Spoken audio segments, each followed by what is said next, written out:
Hello dear students, this is our next lecture for unit 3rd periodic classification of elements. Hope you all are fine and enjoying the summer vacations. Okay, now the last lecture we have discussed the atomic radius and the trend of the atomic radius in a period along the group और along the period किस तरीके से very कर रही थी atomic radius, ये हमने discuss कर लिया था। कुछ पॉइंट्स भी हमने डिस्कस कर रहे थे। अब हम बात कर लेते हैं कि आयोनिक रेडियस किस तरीके से वेरी करेगी एक ग्रुप में या एक पीरियड में, वो हमने चेक करना है। ओके, नाउ आयोनिक रेडियस मैं थोड़ा सा आपको समझाने की कोशिश करूँगा, ध्यान से नोट करेंगे। टॉपिक है हमारा क्या, आयोनिक रेडियस का। ठीक है, तो आयनिक रेडियस किसकी बात करेंगे, पहले आयनिक कंपाउंड्स होने चाहिए। तो नाउ आयनिक कंपाउंड कैसे बनते हैं, हमारे पास आयंस होते हैं। आयंस में कौन कौन से, कैटायन होता है और एनायन होता है। कैटायन और एनायन होता है।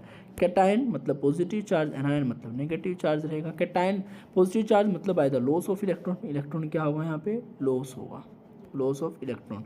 और एनायन में क्या होता है, इलेक्ट्रॉन का गेन होता है, गेन ऑफ इलेक्ट्रॉन होएगा यहाँ पे। ठीक है, तो ये चीज़ हमने नोट करनी है। आयनिक रेडियस, कैटायन और एनायन, ये चीज़ हमने नोट रखनी है इसमें। अब कैटायन कैसे बना है, लॉस ऑफ इलेक्ट्रॉन से, इलेक्ट्रॉन लॉस हुआ है तो वहाँ पे नंबर ऑफ इलेक्ट्रॉन क्या हो जाएंगे, कम हो जाएंगे, और नंबर ऑफ प्रोटॉन क्या हो जाएंगे, ज़्यादा हो जाएंगे। मतलब न्यूक्लियर चार्ज कंपेरिजनली ज़्यादा होगा तो इफेक्टिव न्यूक्लियर चार्ज बढ़ेगा, जिसकी वजह से साइज़ क्या हो जाएगा, कम हो जाएगा। We know very well, effective nuclear charge बढ़ने से क्या होता है, न्यूक्लियस का अट्रैक्शन आउटर मोस्ट शेल पर ज़्यादा हो जाता है, और जिसकी वजह से शेल साइज़ जो है कॉन्ट्रैक्ट कर जाता है, साइज़ छोटा हो जाता है। क्लियर, तो कैटायन की वजह से क्या मतलब, लॉस ऑफ इलेक्ट्रॉन से, इलेक्ट्रॉन लॉस होने का मीनिंग क्या है कि नंबर ऑफ इलेक्ट्रॉन कम हो गए या प्रोटॉन ज़्यादा हो गए। प्रोटॉन ज़्यादा तो न्यूक्लियर चार्ज ज़्यादा होगी, जिसकी वजह से साइज़ कम होगा। तो कैटायन का साइज़ एलिमेंट के कंपैरिजन में कम रहेगा। और एनायन की अगर हम बात कर रहे हैं तो एनायन कैसे बनता है, by the gain of electron. Electron अगर गेन होगा तो इलेक्ट्रॉन रिपल्शन की वजह से इलेक्ट्रॉन क्लाउड बढ़ जाएगा, या कहो आप नंबर ऑफ इलेक्ट्रॉन ज़्यादा होंगे, नंबर ऑफ प्रोटॉन कम होंगे, तो जिसकी वजह से साइज़ इंक्रीज़ कर जाएगा। तो एनायन का साइज़ ज़्यादा होता है। तो अगर हम इसी पॉइंट को कंक्लूड करना चाहें तो हम ये लिख सकते हैं, जो कैटायन होता है, कैटायन, इसका साइज़ सबसे कम, उससे ज़्यादा साइज़ होता है एलिमेंट का, और सबसे ज़्यादा साइज़ होता है एनायन का। हम इस तरीके से कंक्लूड कर सकते हैं पॉइंट को। क्लियर हो गया, कैटायन का साइज़ सबसे कम होगा, एलिमेंट का उससे ज़्यादा, और मतलब न्यूट्रल एटम का उससे ज़्यादा, और एनायन का सबसे ज़्यादा। ठीक है, तो यहाँ पे एलिमेंट लिखने की बजाय आप न्यूट्रल एटम भी लिख सकते हैं, वो ज़्यादा बेस्ट रहेगा। क्लियर, अभी हम कुछ पॉइंट और डिस्कस कर लेते हैं। तो यहाँ पे लिखा हुआ है, all anions are larger than their parent atoms. जो सभी एनायंस होते हैं वो लार्ज होते हैं उनके पेरेंट एटम से। अभी हम डिस्कस करके आए कि एनायन कैसे बनता है, इलेक्ट्रॉन गेन से बनेगा, और इलेक्ट्रॉन गेन होगा तो इलेक्ट्रॉन रिपल्शन होगी, और उसकी वजह से इलेक्ट्रॉन क्लाउड एक्सपैंड हो जाएगा और साइज़ क्या करेगा, इंक्रीज हो जाएगा। क्लियर, तो एनायंस का साइज लार्ज रहता है। यहाँ पे लिखा हुआ है, all anions are larger than their parent atoms. Parent atoms मतलब जिसका वो एनायन बना है। जैसे क्लोरीन है, क्लोरीन का एनायन बना देंगे हम Cl नेगेटिव, तो Cl नेगेटिव का साइज़ ज़्यादा होगा और Cl का साइज़ कम होगा। तो all anions are larger than their parent atoms because the addition of one more electron would result in increase repulsion. Repulsion होगी अलोंग अमंग द इलेक्ट्रॉन्स के बीच में, and a decrease in the effective nuclear charge, और वहाँ पे effective nuclear charge कम हो जाएगा। Effective nuclear charge कम होने का मतलब इलेक्ट्रॉन्स ज़्यादा हो गए हैं, प्रोटॉन्स कम हो गए हैं, तो जिसकी वजह से इलेक्ट्रॉन क्लाउड एक्सपेंड कर गया है, साइज बढ़ जाएगा। Now second point is the cations are smaller than their parent atoms. जो कैटायंस होते हैं उनका साइज स्मॉल होता है उनके पेरेंट एटम के कंपेरिजन में। अभी हमने डिस्कस किया था कि जो कैटायन है वो कैसे बनेगा, by the loss of electron. Electron के लॉस से, इलेक्ट्रॉन का अगर लॉस हुआ है तो वहाँ पर क्या हो गया है, प्रोटॉन्स ज़्यादा हो गए, इलेक्ट्रॉन कम हो गए। प्रोटॉन ज़्यादा होने का मतलब इफेक्टिव न्यूक्लियर चार्ज ज़्यादा हो गया। अगर इफेक्टिव न्यूक्लियर चार्ज ज़्यादा हो गया है तो न्यूक्लियस का फोर्स ऑफ अट्रैक्शन ज़्यादा होगा आउटर मोस्ट शेल पे, जिसकी वजह से साइज डिक्रीज कर जाएगा। सो कैटायंस जो होते हैं वो स्मॉल होते हैं उनके पेरेंट एटम से, because it has fewer electrons while the nuclear charge remains the same. अब इलेक्ट्रॉन कम हो गए हैं पर न्यूक्लियर चार्ज सेम रह रहा है, जिसकी वजह से इफेक्टिव न्यूक्लियर चार्ज बढ़ जाएगा, और मतलब पेरेंट एटम के कंपैरिजन में कैटायन स्मॉल हो जाएगा। Clear, okay. नाउ यहाँ पे आप जो है डायग्राम की हेल्प से देख सकते हैं, सोडियम है जिसकी जो रेडियस है सोडियम एटम की 186 पिकोमीटर है। पीएम क्या है यहाँ पे, पिकोमीटर, ओके, यूनिट है ये साइज़ की। और सोडियम एटम से हमने कैटायन बना लिया, एक इलेक्ट्रॉन लॉस करके Na पॉजिटिव बना, तो यहाँ पे जो रेडियस बन गई है वो कितनी हो गई, 99 पिकोमीटर हो गई। ऐसे ही मैग्नीशियम का एग्जांपल आप देख सकते हो। मैग्नीशियम की अगर हम पेरेंट एटम की न्यूट्रल एटम की बात करें तो 160 पिकोमीटर होती है रेडियस, लेकिन अगर हम इलेक्ट्रॉन लॉस करवा दें Mg2 पॉजिटिव में कन्वर्ट करवा देते हैं तो जो रेडियस है वो कितनी बन जाती है 72 पिकोमीटर बन जाती है। क्लियर हुआ। तो कैटायनिक रेडियस जो है वो स्मॉल होती है पेरेंट एटम के कंपैरिजन में। ऐसे एनायनिक की अगर हम बात करें तो क्लोरीन है हमारे पास, और वहाँ से अगर हम Cl नेगेटिव क्लोराइड आयन बनाते हैं, क्लोरीन के लिए कोवलेंट रेडियस क्या होते हैं 99 पिकोमीटर, और जो क्लोराइड आयन बना है उसकी आयनिक रेडियस कितनी आ रही है 181 पिकोमीटर आ रही है। तो आप देख पा रहे हैं कि आयनिक रेडियस क्या है ज़्यादा है पेरेंट एटम से, और कैटायनिक रेडियस क्या है कम है। तो ये ट्रेंड आपने ध्यान रखना है। तो इस पॉइंट को हम कुछ इस तरीके से भी नोट कर सकते हैं। हाँ जी, एनायोनिक रेडियस, एनायोनिक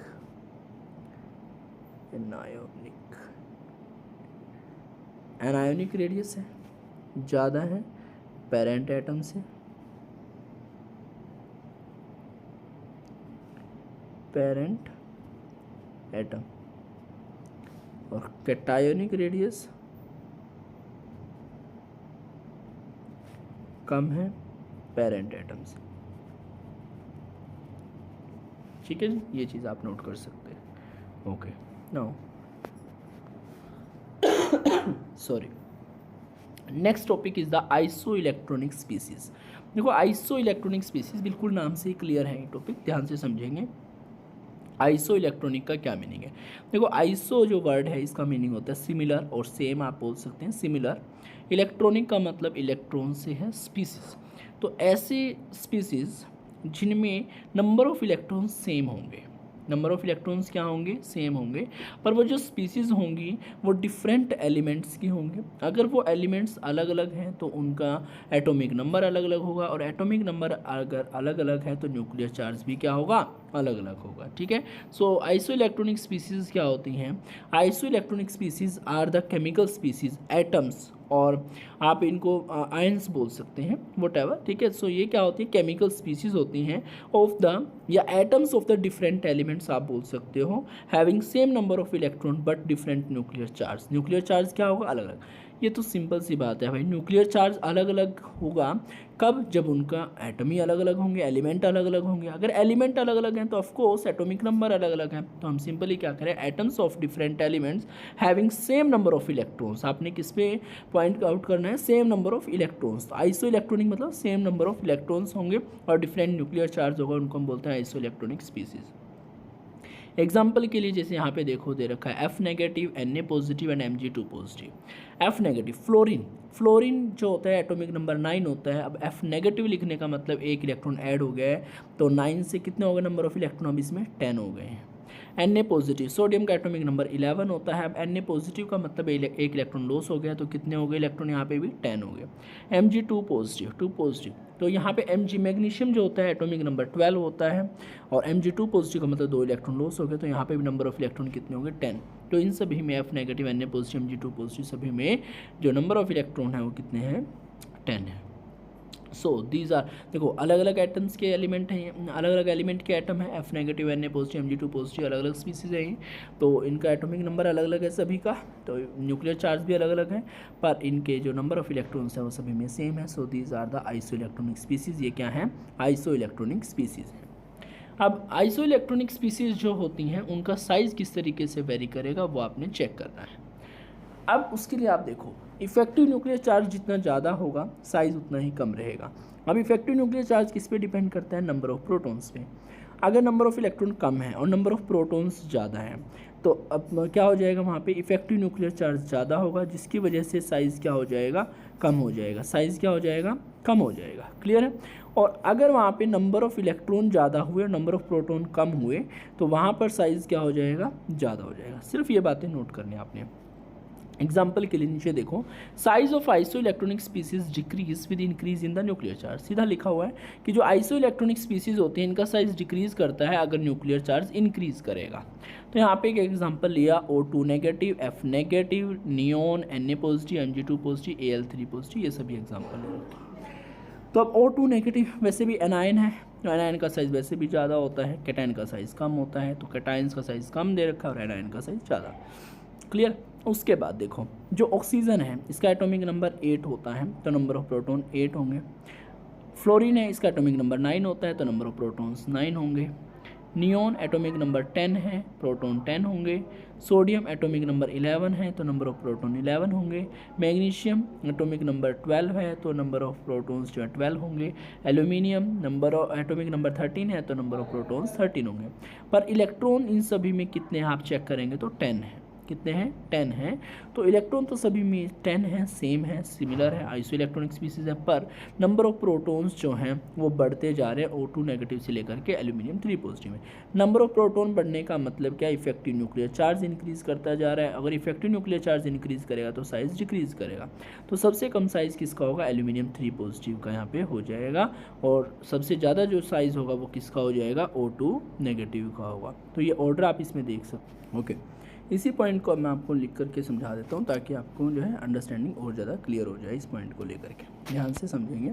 देखो O2 नेगेटिव है, F नेगेटिव है, Na पॉजिटिव, हम अपना एग्जांपल कंसिडर करेंगे, Mg2 पॉजिटिव, और एल्यूमिनियम 3 पॉजिटिव है। 3 पॉजिटिव है भाई, नोट कर लेना बेटा ध्यान से, 3 पॉजिटिव। क्लियर। यहाँ पे मैं लिख रहा हूँ इनका number of protons, number of protons P लिख दिया मैंने। तो ऑक्सीजन है, ऑक्सीजन नंबर ऑफ प्रोटॉन्स लिख रहे हैं भाई। ऑक्सीजन एटॉमिक नंबर कितना होता है, 8। कितना होता है, 8। तो यहाँ पे प्रोटॉन भी कितने होंगे, 8। फ्लोरीन का एटॉमिक नंबर 9 तो नंबर ऑफ प्रोटॉन भी 9। सोडियम का 11 तो नंबर ऑफ प्रोटॉन भी 11। मैग्नीशियम में 12 और एल्यूमिनियम में 13। ये तो है नंबर ऑफ प्रोटॉन्स। अब बात कर लेते हैं हम नंबर ऑफ इलेक्ट्रॉन्स की। किसकी बात करेंगे बेटा, नंबर ऑफ इलेक्ट्रॉन्स, इलेक्ट्रॉन्स की बात करेंगे। हाँ जी, देखो ऑक्सीजन में जितने नंबर ऑफ प्रोटॉन है इतने ही इलेक्ट्रॉन भी होने चाहिए थे, पर 2 नेगेटिव लिखा हुआ है, O2 नेगेटिव, मतलब 2 इलेक्ट्रॉन ऐड हो गए हैं, तो 8 + 2 10 इलेक्ट्रॉन हो गए। फ्लोरीन में 9 होने चाहिए थे, एक इलेक्ट्रॉन ऐड हो गया तो ये 10 हो गया। F नेगेटिव है मतलब एक इलेक्ट्रॉन ऐड हुआ। सोडियम में 11 होने चाहिए थे, एक पॉजिटिव है, इसका मतलब एक इलेक्ट्रॉन बाहर चला गया तो ये 10 हो गए। मैग्नीशियम में 12 होने चाहिए थे इलेक्ट्रॉन्स, लेकिन 2 पॉजिटिव है, 2 पॉजिटिव है तो 2 इलेक्ट्रॉन बाहर चले गए, 10 हो गया। एल्यूमिनियम में भी 13 होने चाहिए थे इलेक्ट्रॉन, पर यहाँ पे 3 पॉजिटिव मतलब 3 इलेक्ट्रॉन बाहर जा चुके हैं, तो कितना बचा, 10 इलेक्ट्रॉन्स यहाँ पे बचे। तो सभी में इलेक्ट्रॉन्स तो क्या है, सेम है। तो these are isoelectronic species, पर नंबर ऑफ प्रोटॉन्स क्या है, वेरी कर रहे हैं। जिसमें जितने ज़्यादा नंबर ऑफ प्रोटॉन्स होंगे, अब प्रोटॉन पे पॉजिटिव चार्ज होता है तो वहाँ पे न्यूक्लियस चार्ज भी उतना ही ज़्यादा होगा, इफेक्टिव न्यूक्लियर चार्ज उतना ही ज़्यादा हो जाएगा। तो सबसे ज़्यादा प्रोटॉन, देखो इलेक्ट्रॉन तो सेम है, इलेक्ट्रॉन का तो कोई चक्कर ही नहीं है यहाँ पे, पर प्रोटॉन सबसे ज़्यादा कहाँ पर है, एल्यूमिनियम में दिखाई दे रहे हैं। तो इफेक्टिव न्यूक्लियर चार्ज सबसे ज़्यादा एल्यूमिनियम में होगा, और जिसमें इफेक्टिव न्यूक्लियर चार्ज ज़्यादा होगा, न्यूक्लियस उस समय पर ज़्यादा फोर्स ऑफ अट्रैक्शन से आउटरमोस्ट शेल को अपनी तरफ अट्रैक्ट करेगा और साइज़ जो है स्मॉल हो जाएगा, कॉन्ट्रैक्ट हो जाएगा। तो यहाँ पर अगर हम ध्यान से देखें तो एल्यूमिनियम के केस में ज़्यादा प्रोटॉन है तो इसका साइज़ सबसे छोटा होगा, और ऑक्सीजन के केस में, O2 नेगेटिव केस में प्रोटॉन सबसे कम है तो इसका साइज़ सबसे ज़्यादा होगा। तो ऑर्डर कैसे रहेगा, O2 नेगेटिव सबसे ज़्यादा साइज़, उससे कम F नेगेटिव, उससे कम Na पॉजिटिव, उससे कम Mg2 पॉजिटिव, सबसे कम एल्यूमिनियम 3 पॉजिटिव। ये ऑर्डर यहाँ पर रहेगा। आई होप आपको ये क्लियर हो गया होगा। फिर भी कोई डाउट है तो आप कमेंट सेक्शन में पूछ सकते हैं।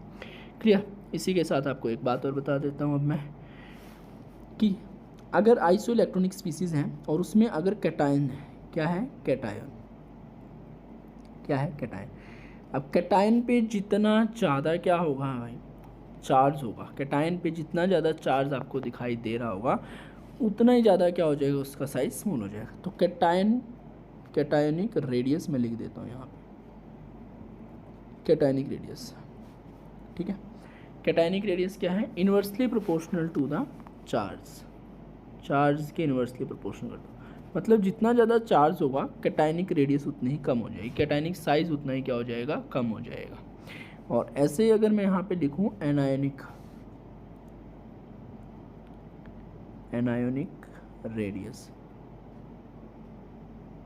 एनायनिक रेडियस ये डायरेक्टली प्रोपोर्शनल है चार्ज के, जितना ज़्यादा एनायन पे चार्ज होगा उतना ज़्यादा उसका साइज हो जाएगा। तो ये पॉइंट भी आप नोट कर सकते हैं फटाफट से आंसर करने के लिए।